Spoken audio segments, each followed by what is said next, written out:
On this video, Janis, Gillham, Grady, my co-host, and I are going to talk about when we worked at the secret location in Gillman Hot Springs called Golden Era Productions, when Hubbard was there, and then also with David Miscavige. The viewpoint that was around at that time, and it continued after we left, was that the staff members in Golden Era Productions were low life, and they couldn't learn, and they didn't change, and they wouldn't change, and it became a quote unquote dumping ground for people when they came out of the rehabilitation project force, or they got people who got removed from higher positions, they'd be put in gold. And it became sort of like a punishment when actually these staff members were very productive and very nice people. And they were there because they wanted to help with what was being done. They were not bad people at all. But we're going to talk about L. Ron Hubbard and where this viewpoint came from and how that viewpoint was used to abuse staff. Stay tuned. I think you're going to find our stories interesting.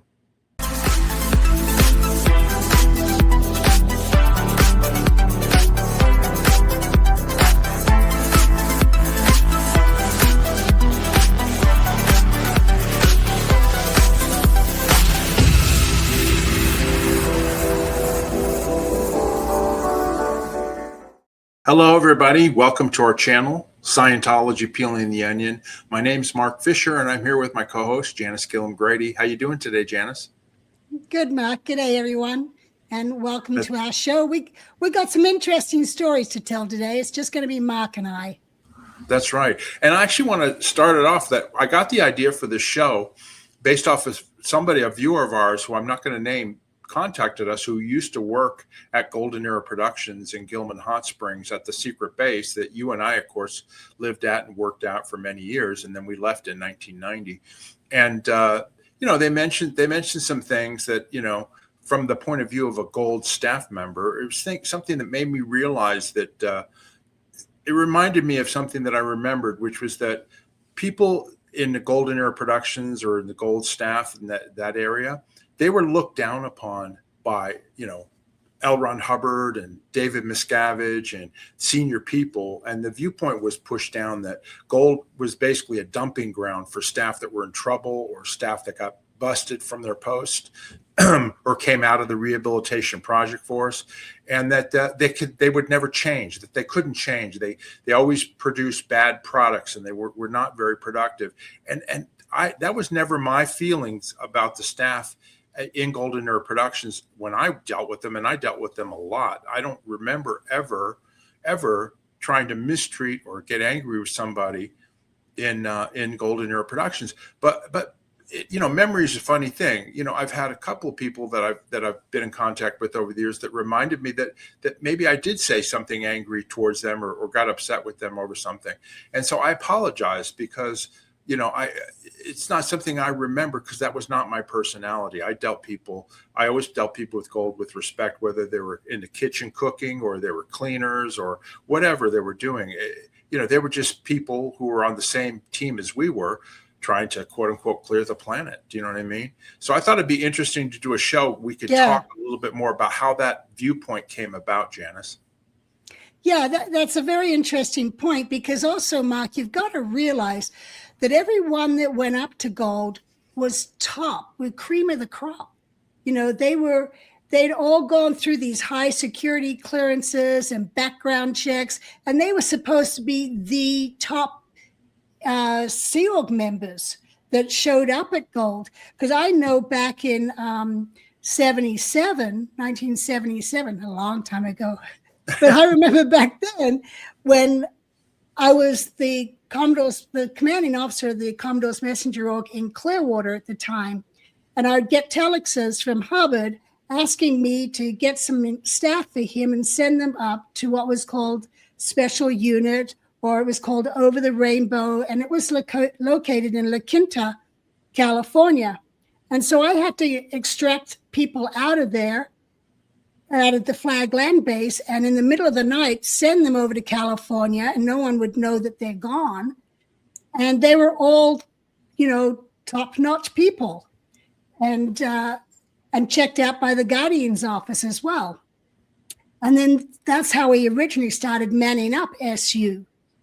And so it never made sense to me what you're saying. And I did observe that happening with gold, where Hubbard traffic would come down, dispatches, and he would denigrate gold staff.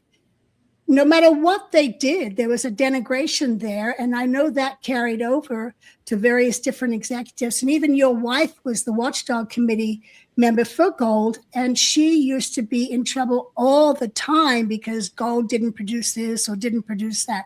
So yes, this is a good subject for us to take up. Yeah, and I can speak from experience because as a staff member in Florida and Clearwater, it was definitely like an honor or a goal to be able to go over the rainbow. And we didn't know, nobody knew where this location was. So you had no idea, but you knew that Hubbard was that was the belief, that Hubbard was there and he was still alive, and you wanted to work with L. Ron Hubbard. So you're right. We went through extensive sec checks and background checks and this and that. And when you first get to go there, it was quite an exciting time, and, but what I wanted to get back to, I agree with you on all of that. And then, we'll get into this because Miscavige carried on that same viewpoint towards gold and gold staff and all that, which is funny because when Miscavige was not at the base and not there, gold would actually do really well when they were left alone. Do you know what I mean? They would actually produce cassettes and lectures and this and that, and they made money. But then it was like when the constant cross ordering and the things and denigration that would happen, things would fall apart, Right. So, well, I think. I do think Miscavige's treatment was not a continuation of Hubbard's, but it was a worsening. He denigrated gold more than Hubbard ever did.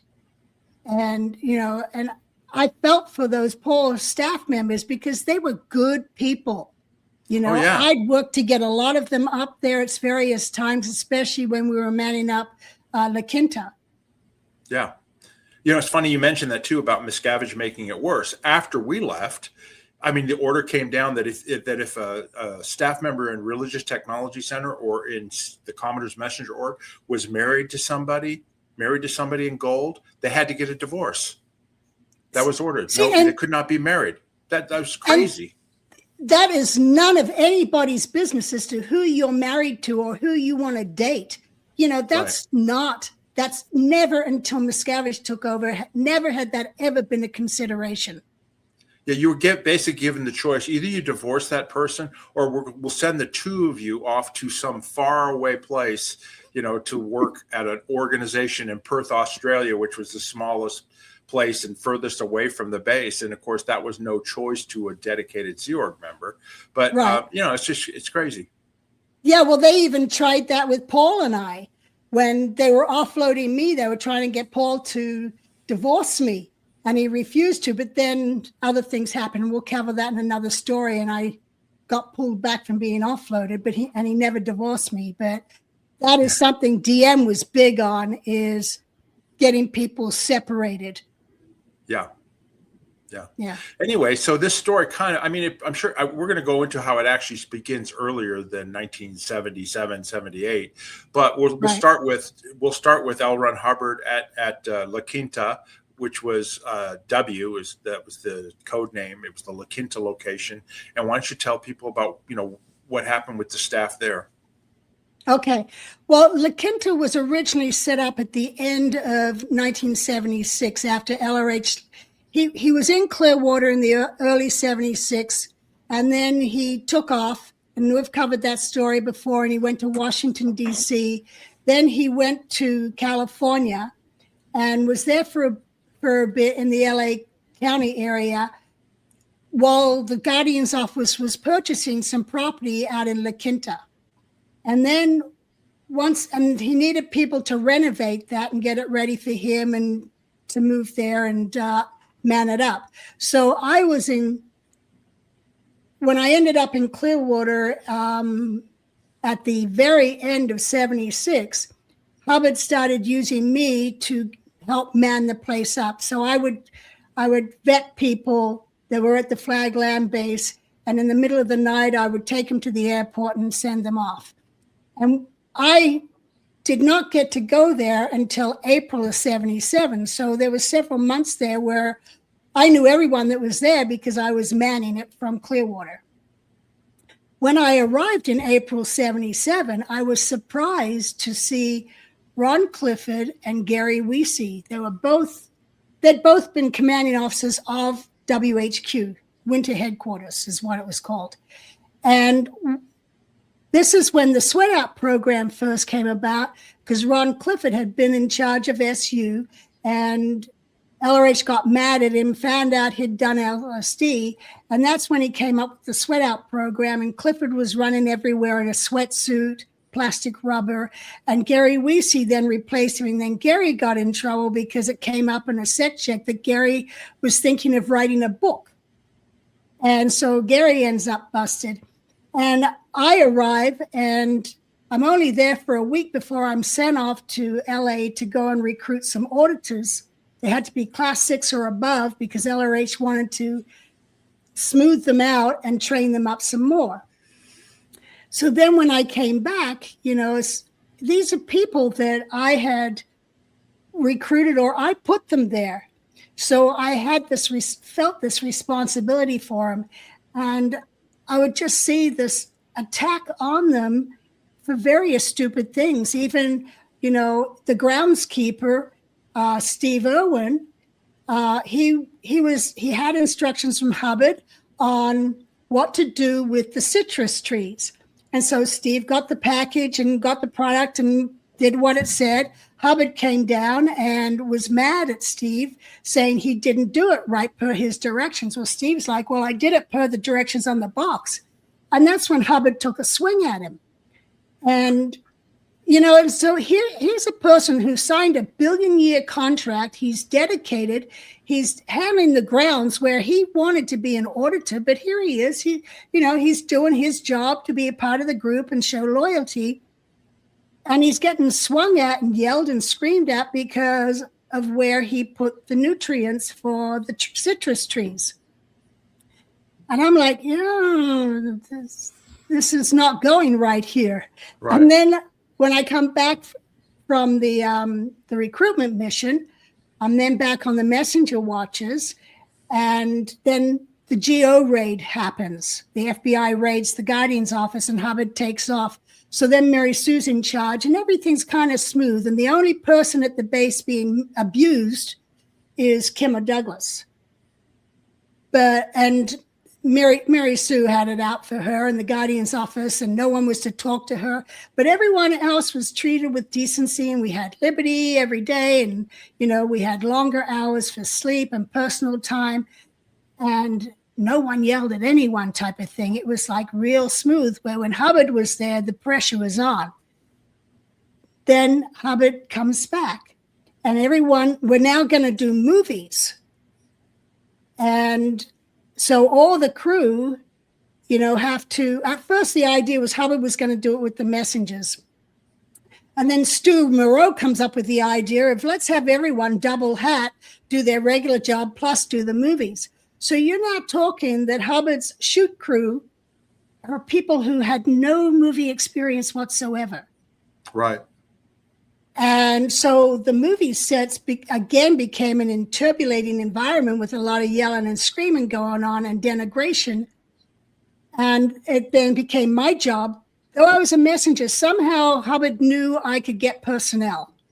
So here I am now assigned to get some cine-trained people up to help with the films. Well, I get a gaffer, and his experience in the film industry was the lighting man for porn movies. But that's all I was able to get, Yeah. So he knew how. And he was was he a Scientologist? Is that what the deal was? Just in, yeah. But he knew how to soft light everybody. Okay. So anyway, and at that time, that's when I got Sanaa recruited as an LRH chef, because he wanted someone who knew how to cook. Because all he had before that was Michelle Yeager, who was 19 years old and going by the cookbook. So anyway, that's the recruitment of trying to build up Cine was me trying to find some people that knew the industry. And we got Pat Murray. He was a professional lighting man. So that helped. And then as time goes by, I get this woman from Las Vegas who was costumes. She'd done Las Vegas costumes. She was a seamstress. She knew how it all worked. And her name was Adele Hartwell. And she comes up with her husband, Ernie. And, you know, she starts working on the set. And she, having worked with professionals in the casinos for all the different shows, she knew there was no screaming. You just got done everything. And, you know, people quick, you know, this and that. But she saw that Hubbard was constantly yelling and screaming on the set at these people who they were doing their best. They were studying 2.5 hours a day, learning the 5 C's of cinematography. Right. And, you know, they were learning from him or watching other people or, you know, that type of thing. And it was just a madhouse on the set during this whole time we were at W. Yeah, I was going to say, it's funny because just like you said about Steve Irwin, he was brought there to be an auditor, but then, you know, hey, we take care of the orange trees, and he does. And then he gets you in trouble for it. You know, it's kind of like, I mean, all the staff were willing. The people that were there, they wanted to learn how to be a movie crew and a movie shoot crew, because that's what Hubbard wanted to do. You know what I mean? But then Hubbard expected, oh, well, you're a Sea Org member and you've lived many lifetimes, so you should be able to learn how to do it at a drop of a hat. But they weren't professional, you know what I mean? And even with the people that were brought up, the films, as we later learned, that Hubbard directed, they were really terrible. I mean, the concepts were okay, but the execution of the movies were absolutely a joke, to the point where they later had to be redone by professionals, you know? So it's kind of funny. Yeah. None of the actors being used in those films had any training.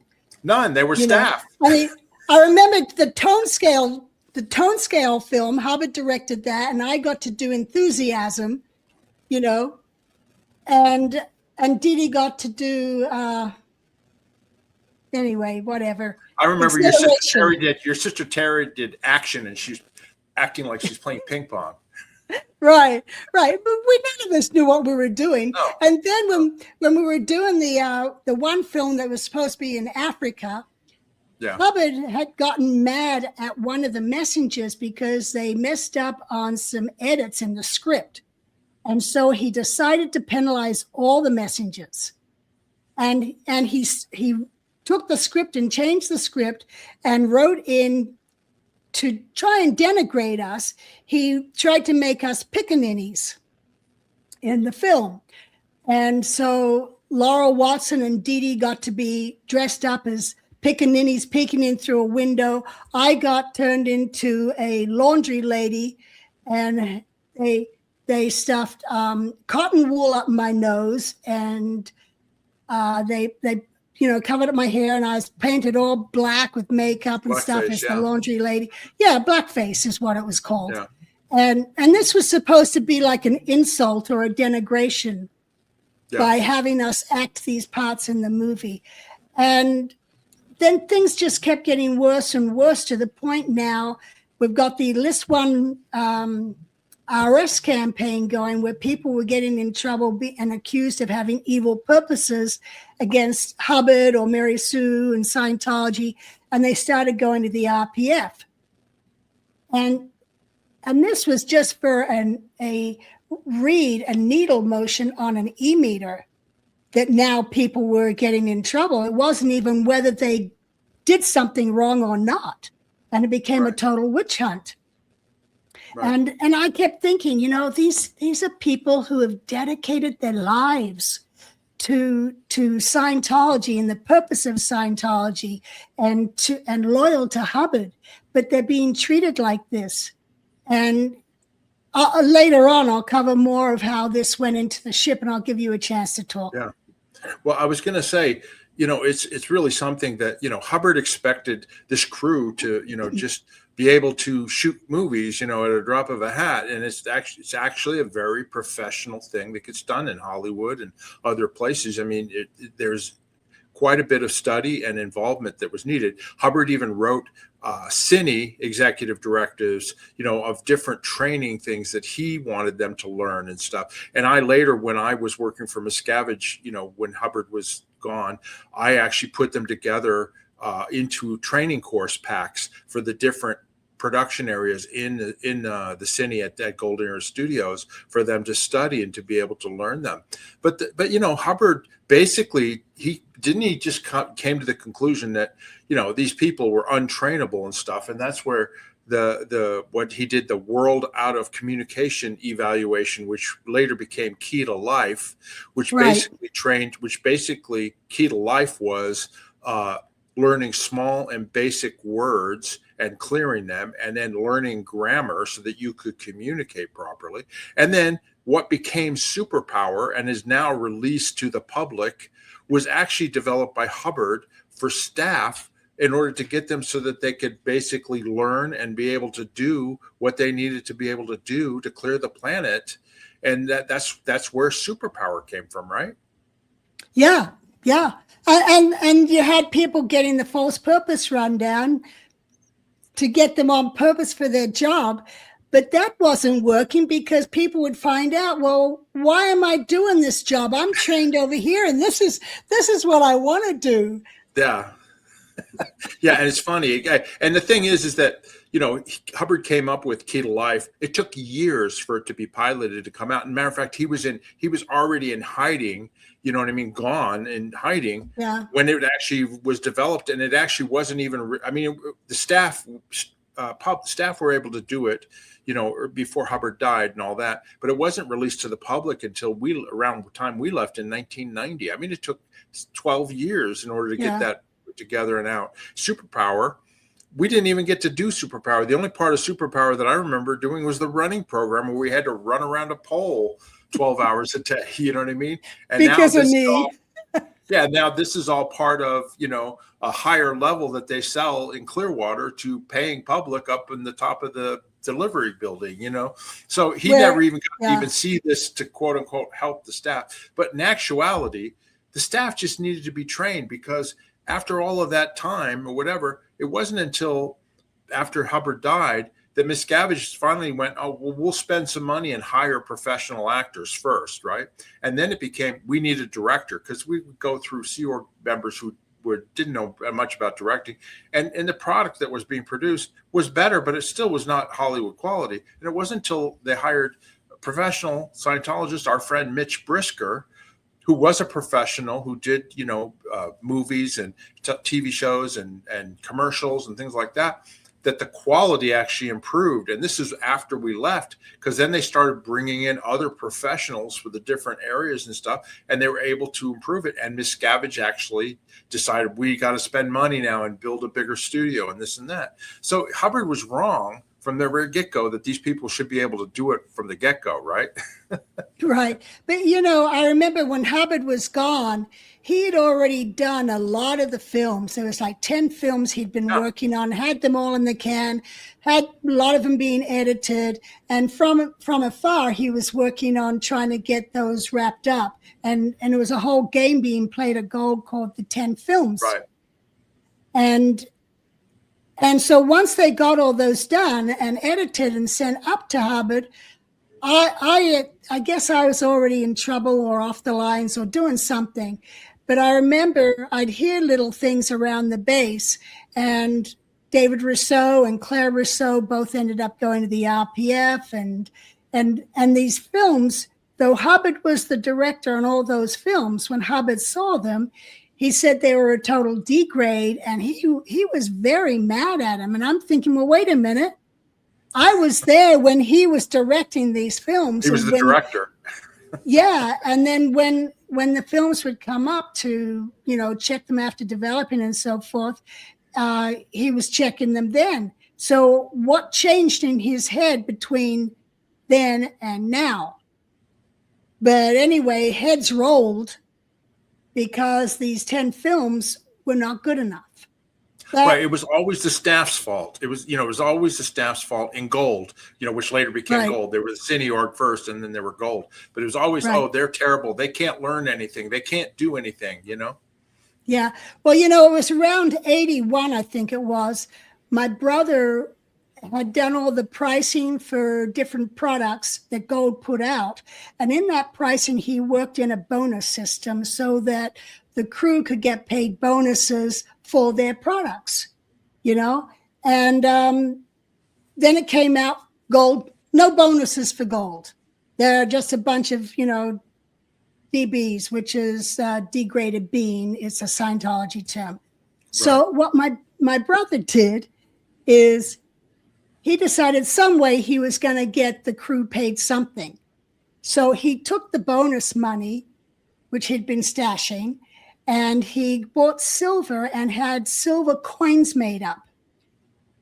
And yeah, this is them Golden Era Studios.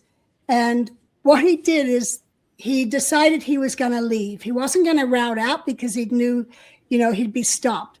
So the night before he blew, he went around to every Gold staff member and gave them one of these coins, and that, or put them on their desk. And that was his way of trying to acknowledge them for what they'd done and accomplished, because he was treasury of Gold and he saw all the abuse going on.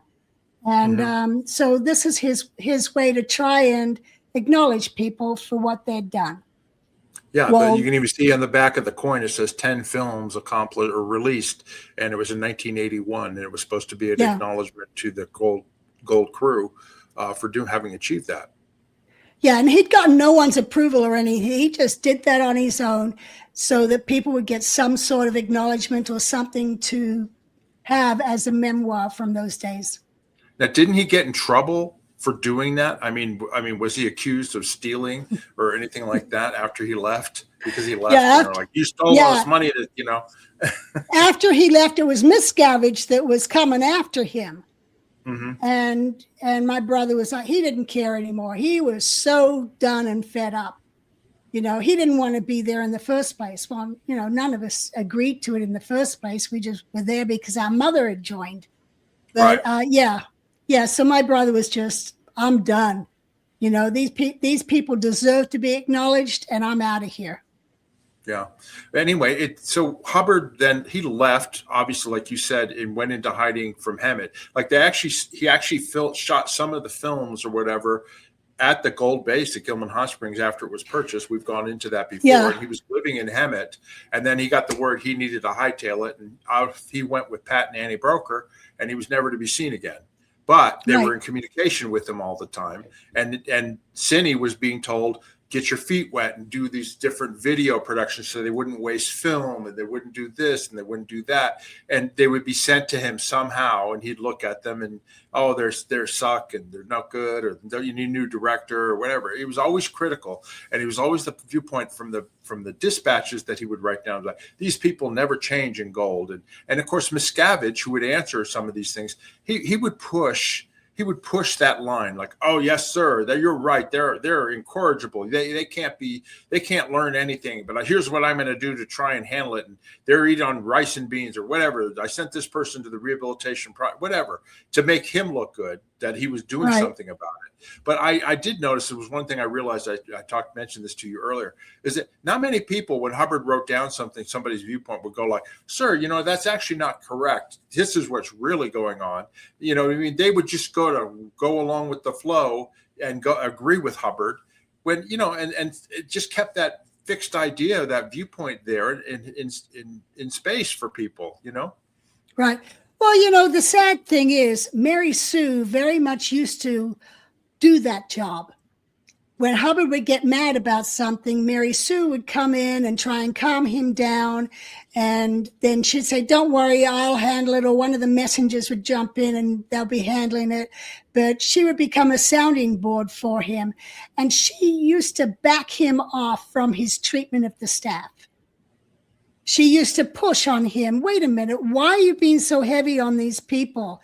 They're volunteers. They're hardly being paid. They're hardly getting any sleep. They've got no time of their own. And here you are pushing all this. And all it's going to do is create problems for the Guardian's office to have to now deal with the bad PR from what's going on. And he would then calm down and he'd back off. You know, it's funny that you mentioned that, because that's kind of how I was the buffer between Miscavige and the Gold Crew for 6 years. You know what I mean? Because I never blew my stack or yelled at people. You know, Miscavige would come in cross ordering and yelling and this and that and be all upset, and then he would leave, and then I would just sort of say, hey, let's figure out how we can get this done and work with them. I know you did too. Like when we both were working on the e-meters, it was the same thing. It was like we worked with the Gold Crew. We didn't denigrate them or try and you know, be mean to them, because it was counterproductive. It really did not help anything to get angry or upset with people, right? No, it didn't help at all. The best thing was just acknowledge there's a situation and just go in and just start cleaning up and fixing what the situation is. And you don't need to make people wrong or feel bad about it. You just go in and you fix it, and everyone moves on. You don't need to yell and scream. And here's another viewpoint that was held, and people believe this from Hubbard, was that you were worker oriented, right, Janis? I mean, that you got labeled as a person who was worker oriented, which meant in Scientology that, you know, oh, you were soft on the staff. You didn't, you know, you thought people should get liberty or time off and this and that, right? Right. But you know what's funny about that is I was used as the troubleshooter. You know, there I was as the Deputy Watchdog Committee Chairman or the Chief Officer of the CMO, and I was used to troubleshoot things, areas that as they got in trouble, I'd have to go in and clean it up and get them back on track, which was real simple to do. You just kind of find out what's going on and work it out and talk to everyone, and they all wanted to help. No one wanted to be disruptive. No, I was the same way. I was the troubleshooter for Miscavige, and like he'd blow his stack in his office and throw things around and all that. And I just say, sir, don't worry, I'll take care of it. I'll handle it. I'll take care of it. That was a strong thing. And I'm sure you as a messenger had to do the same thing with Hubbard as well. Oh, you know, it's just like, I'll handle it. And then you would go, because these people would be frazzled. I mean, absolutely like frazzled, because they just got yelled and screamed at and threatened with being sent to the RPF or do something. And they're how are you supposed to get somebody to come up with a sane solution to actually solve a problem? So that's where you or I would come in and just go, well, let's figure out how we can do this. And then I'd go back to Miscavige and say, sir, this is what we worked out and this is what we're going to do. And it may have even been what the staff were going to do too. But Miscavige would accept it, go like, okay, good, that's a good idea. Yeah. Well, funny you bring that up, because on the ship, messengers would run off and relay a message and come back. And we weren't that much into our own origination. We got a message, we delivered it, we responded. Right. And sometimes the response would trigger Hubbard off. He might not have been mad, but the response might have triggered him, and you weren't expecting him to get triggered. And so then you get many message runs going back and forth. And then Hubbard would sometimes go, well, what about blah, blah, blah, blah? And I go, oh, yeah, he's going to handle that too. If I said, well, this is what he's going to do, and Hubbard says, well, what about blah? And I go, oh, yeah, he's going to do that too. And then later I'd run back and say, you're also going to do this. I told him that you were going to do it. And that way I could keep them out of the trouble they were in. I could make it less, because they were already going to do something that Hubbard brought up. Yeah, no, that's a good point. Now, finish the story about the Hartwells, about, well, they got brought up from Las Vegas and they were professionals, and Hubbard, is going to have them on his shoot crew at W, and then finish the story in terms of what happened then. By the time the Hartwells were on the set busy, I'd now hit the RPF, and we were filming a film where we needed a bunch of pilgrims, and they were using the RPF as the actors. And so there I was, dressed as a pilgrim, picketing or something like that, demanding someone, the witch be dunked or burned on the stake or whatever. Anyway, and Hubbard was directing and getting mad about different things. And Adele was there, and she saw that this was a continuous pattern. And she'd worked in Vegas. You didn't yell and scream at people backstage or, whatever. And she was like, I am so done with this. And so she and Ernie blew. They left from La Quinta. And what they did is they went to a reporter and told the reporter where Hubbard was and told their whole story, which got published. And as part of the staff briefing of being at Linta, we all got trained on, if someone showed up trying to serve or look for Hubbard, we all got trained on how not to accept service and all that kind of stuff, and not talk to people if people are lurking around. Anyway, the Hartwells are the ones who exposed Hubbard's location in Linta, that once again he had to take off. And luckily, at that time, they had just purchased the Golden Era studio base, which was called Massacre Canyon Inn in Gillham Hot Springs. And we just purchased it out of bankruptcy.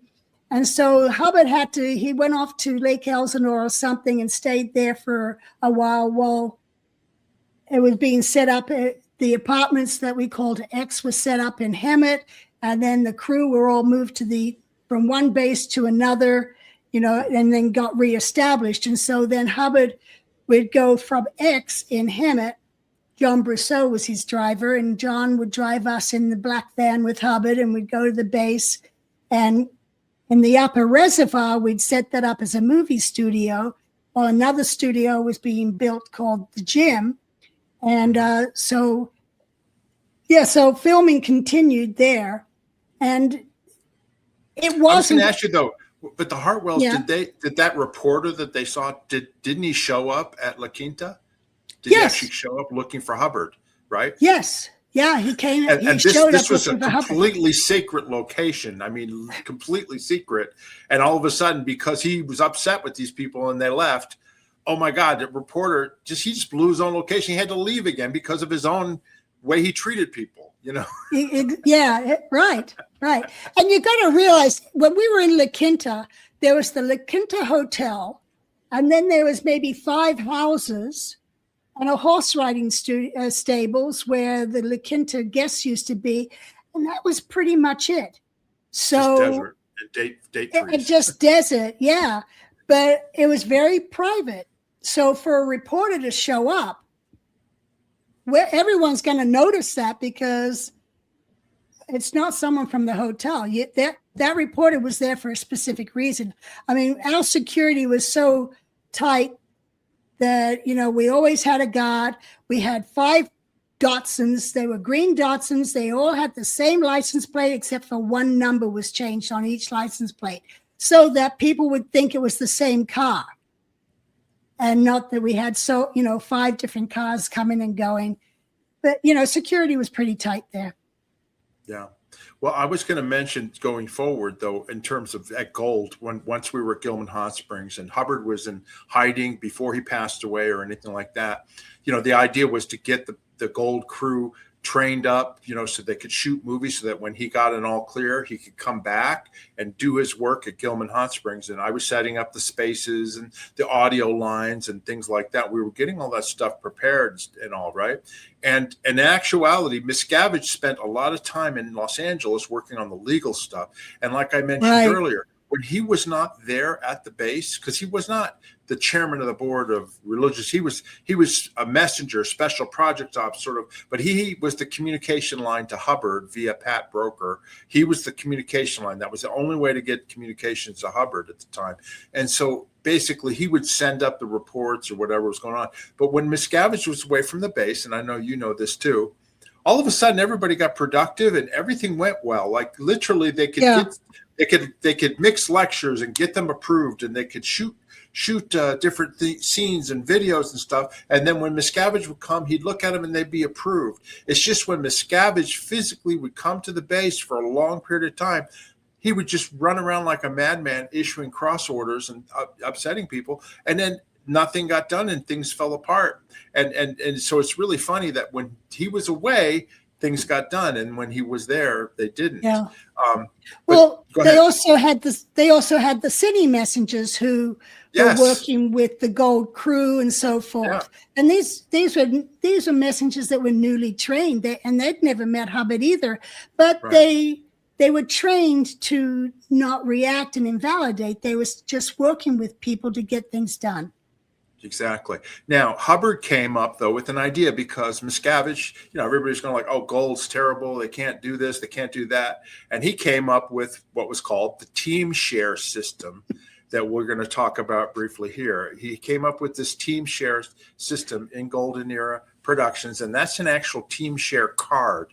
And the idea was that the staff would be issued cards, including in CMO Int, right? Did you guys get them there too? Oh yeah. There's times rice and beans because my card was pulled. Yeah. I wasn't allowed to go home because my card was pulled. Okay, well, let me just explain to what it was. The team share system was that L. Ron Hubbard came up with the idea that you as a team member had a share, just like a share of stock in the organization. So it's your team share in Golden Era Productions, right, as a staff member. And this was his idea to get people to be productive, right? And you basically got different cards, okay? And I'll show those right now here. And like you had a bonus card, and you had an allowance card, which was your pay card, how you got paid.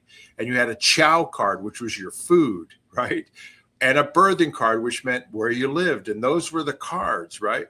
And the idea was that if you were productive, you got to keep all of your cards. But if you were unproductive, your senior or a messenger or DM or something, they could take one of your cards, and basically if they took your bonus card, then you weren't eligible for bonuses. But in actuality, nobody would get bonuses, right? But then the next card would be your pay card, so then you wouldn't get paid. And then it would be your chow card, so then you couldn't eat regular food, you had to eat rice and beans. And then if they took your birthing card, then you had to sleep in pig's birthing or out on the golf course, one of the two, right? In other words, you basically had nowhere to sleep. And the idea was you could get your cards back by producing and different things, but it wasn't really clear as to how you got your cards back. And the crazy thing is that it could be random. You could get a card pulled by your senior. You could then get a card pulled by the commanding officer or by a messenger or by somebody else. And they go, give me a card. You just messed this up. And so the staff would lose these cards, and it would take forever trying to get them back. And it became a very abusive system, and it was so arbitrary, right? Well, yeah, it was an arbitrary on how to get it back, and it was an arbitrary that it was taken in the first place. I remember with me, I had to get an eval done on the flag service org, which wasn't even my sector, but I was over that person. So I started doing the eval, and because I didn't get it done by midnight, I lost my social card. I didn't have it done by breakfast. I lost whatever the next card was, pay, bonus. Anyway, and I got to the point, I remember I didn't even have a food card.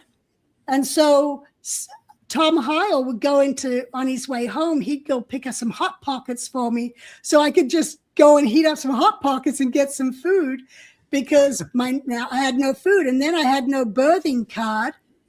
And I think, I don't remember where I went because I wasn't allowed to go home. Maybe I slept under my desk. Under your desk, yeah. I mean, we're laughing about it now, but it wasn't funny at the time. I remember too, like, I never was subject, like RTC or whatever. We weren't subject to the team share system, so I never had this happen, right? But I remember when I was in Clearwater working before I ever came to the base, when Hubbard put the entire base on rice and beans and half pay or whatever for like months, right? And so I hated the rice and beans, So I went, like I would get my pay, which would be like $5, $6. I'd buy a jar of peanut butter, a jar of jelly, and a loaf of bread, and I had it behind my desk. And I lived on peanut butter and jelly sandwiches for about 6 months. Crazy. Well, on the ship, this crew would get in trouble. Like we had the liability cruise, which we've done a video on that.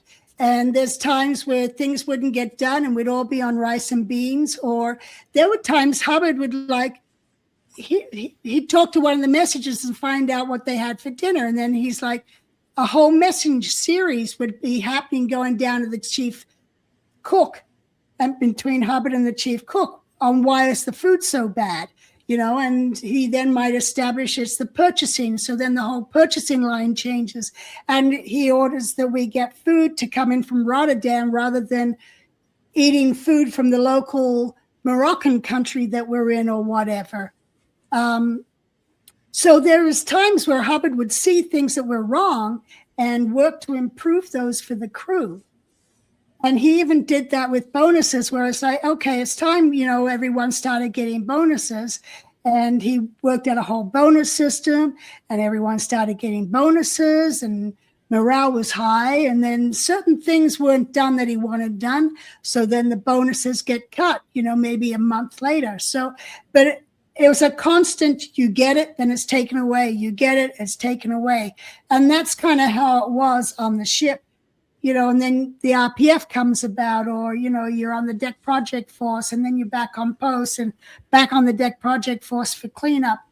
And it was a constant roller coaster ride as to what your awards are going to be and what your penalties are going to be. And it wasn't always just penalties. People did get acknowledged, they got Karkan, they got promoted in rank. We did get bonuses at times. We got certain improved foods at time.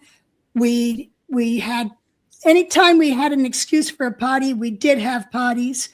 It wasn't all miserable, but and it was like that in Clearwater too. Whenever we hit like a GI, gross income goal, and in Clearwater, right, they would take us out to dinner, or they'd provide like pizza and beer, or what I mean. There'd always be some sort of acknowledgement. And while doesn't seem like very much, but when you're feeding 600 people at the Clearwater base, it's a lot of money, but right. For us, it was like, oh, that's nice. We finally got acknowledged for something, Right. Well, even while Gold was in trouble and the messengers, we'd taken over international management, when Hubbard checked in on us and saw that the stats were doing good. He sent us to a Bee Gees concert in LA. There was a whole bunch of theaters going on in LA, and we'd go see Camelot. We'd go see you went and saw Cats. Dreamgirls. Didn't you go see Dreamgirls and Cats? Yeah, right? he sent us to a whole, as a reward. We'd always, he'd send the messengers to this and that. And, so we did get rewarded, but there we were getting the rewards. And if someone in Gold was married to a messenger, they were lucky they got to go along, Yeah. But the Gold crew were not treated like that. Yeah, it's funny how and again, the other reward we had, like towards the end when I was there, was Friday nights. If stats were up, we got to go to a movie. You know what I mean? The whole org, all of RTC would go to a movie, and like, wow, we're all going to a movie. Boy, that's fun. We got to get dressed in regular clothes and go to the movies, which was cool, right? But says to our regular listeners who are, who've never been in the Sea Organization or whatever, you go like, well, God, I can go to the movie any day of the week. We could not, So it was a big deal. But then it was to save money, because we were all going to the movies on our own money. That's when the public relations people set up Friday night movies in MCI. So everyone would go down to the dining room, and we'd watch movies every Friday night down there. Yeah. Yeah, like you said, this actually goes, not just at Gold and W. This Hubbard acted like this on the ship, and going back. And the funny thing is, I'm going to bring up another subject that you don't need to go into tremendous detail of, but you also were put in charge of staff pay. You know what I mean? Back in the day, and Hubbard never worked out just a simple, like every other business in the world, a minimum wage. You got paid the minimum wage. It didn't matter. The bonuses were very simple when you work for a company, but the bonuses and everything was always this intricate formula that had to do with how much gross income came in and what your it was like an algebraic problem just to figure out if you were going to qualify for getting paid or get a bonus. Well, why it didn't work, Mark? Because I spent a lot of time on it. I got commented on it. I got removed from posts on it. I got a lot of conditions on it, and this is all after I'd spent hours and hours with Hubbard going over numbers and everything. He kept insisting on a percentage system. Right. So if the org made $1,000 that week, then 30% of that $1,000 went to staff pay. There was no minimum because it was a percentage, and there was always that 10% off the top that went to the Sea Org or up the lines. Yeah. Yes. And so it just didn't work. Yeah. So I mean, I got in trouble for it so much because I kept having trouble with trying to make it work. And I would put it in one org to see how it worked, to pilot it. And that org would do worse. So I'd like pull it back and say, no, go back to how you were operating, because that's not working. And then Miscavige needed some stats, get his stats up. So he wanted some missions. So while I was on leave, he ended up firing out all these missions to implement it into all these orgs, and it didn't help the orgs at all, No. And then other people tried to take it over, and it never got implemented. There were some things that got implemented. One was, if you got older and you're on medical lines because of your age, instead of having no pay, I at least got them half pay. And then also, and I got Hubbard to approve this on the freeloader bill. I pointed out there's all these ex-Sea Org members out there with these freeloader bills, so they can't get back on service, or they can't even rejoin the Sea Org because they're not making enough money to pay $200,000 in a freeloader bill. So I proposed to him, and he approved it, that every 5 years, because a regular contract is 5 years for an org, but not for Sea Org. You're on your billion-year contract. But that wasn't a legal contract. So I said every 5 years, every year of that 5 years, 20% of your freeloader bill gets waived. So by the time you hit 5 years, you don't have a freeloader bill. Right. And if you only did 3 years, you still had 20% you had to pay of your freeloader bill. And he thought that was a good idea, and he approved it, And so when I would start thinking of leaving, I'm like, oh, I don't want any services, because then I'd have this freeloader bill. It's funny you mentioned that. I thought the same thing, because I was 12 years in the Sea Org by the time I left in 1980, 12, 13. I thought, oh, well, I only got 2 years of freeloader debt, and all I got was sec checking and stuff for those 2 years. So, when we left, we were thinking about coming back at some point back then. And then, of course, we changed our mind. But yeah, I remember that. And then, of course, Miscavige canceled that after we left. Yeah, he canceled that. But I had the tape of me getting Hubbard's approval on that idea, and us going back and forth and massaging it, But when I came back to get my stuff, that tape was gone. It'd been stolen out of your storage locker, right? Yep. Yeah.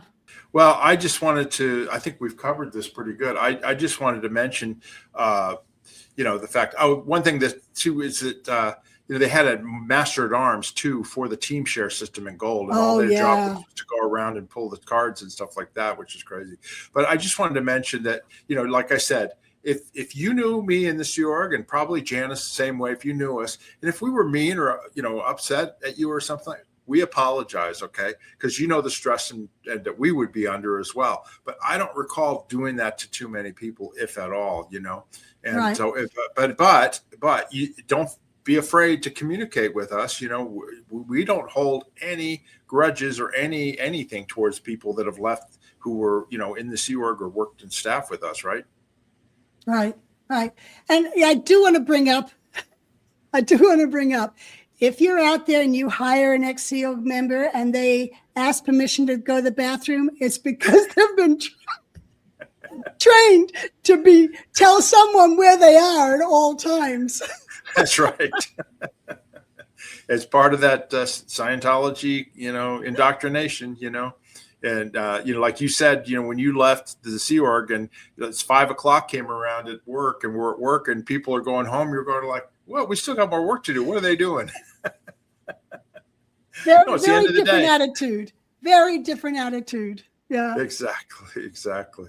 Well, I hope you guys found this information informative, and we wanted to share it all with you. So we just wanted to go on to, close out the show here, that please, OUTBACK Naturals, Janis's complete liquid multivitamins, that's available to you. All your multivitamins in a liquid form. It's peach flavored, 2 tablespoons, or you can put it in a shot glass, and after you open it, you refrigerate it, and you've taken your vitamins for the day. And so, as Janis, you like to say, ditch the pills and drink the power, right? Right. And I'd like to bring up, if you have elderly parents or you're elderly yourself and you take daily vitamins, taking this is so much easier than trying to get the pills down or breaking them down or taking them one by one. You know, this is so much easier. Exactly. Well, if you're interested in the complete liquid multivitamins, you just go down below in our merchandise. In the description, there's a link to our merchandise store. Click on that and you can order the vitamins there. Or if you want, Janis, they can go to your website, which is vites.com, VITES.com, and they can order it directly from your website, right? And that's in the United States. Yes. Yes, that's right. Well, anyway, so we want to thank Janis for that. And if you're interested in nutrition, it's a great product to have. The other thing I wanted to mention is, if you haven't already, please subscribe to our channel. Hit that like button, hit that notification button. It helps YouTube get our videos out to other people that might be interested in this subject, and we appreciate the support. Also, if you have any questions or comments about anything that we've talked about here, please go down below in the comment section. We read them all. We will answer them as best we can. And we look forward to your feedback on these things. If you were a staff member or had stories that you want to share like this, you can contact us and we'd be interested in hearing them. And then finally, if you'd like to support our channel, we have minor expenses, but they do add up. And if you want to help us out, in the video description, there's a link down there where you can buy us a coffee. You click on it, and it's just a way of donating 5, 10, 15, whatever you want to donate towards our channel. And all we do is we take that and it helps pay for the expenses we have for the channel. So we appreciate the support, like I mentioned before. Janis, have you got anything else you want to say before we end off the video?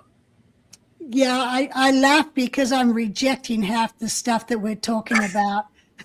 Yeah, exactly. Because now we look back at it and we laugh at it. At the times it was serious. So please don't take that we're agreeing with that it happened when not. We're laughing that it happened. Yeah, and we're trying to point out the fact that, you know, these held down viewpoints by Hubbard, they carried on despite, and as a matter of fact, they created his own problems with the Hartwells. You know what I mean? It's like, it's just crazy. Exactly. And you know what? It's okay to be nice to people and have friends. Absolutely. And it's okay to be worker oriented and to have happy workers. They produce more. I know, I've proven that many times. Absolutely. Absolutely. Okay, everybody, until next time. Bye-bye. Bye.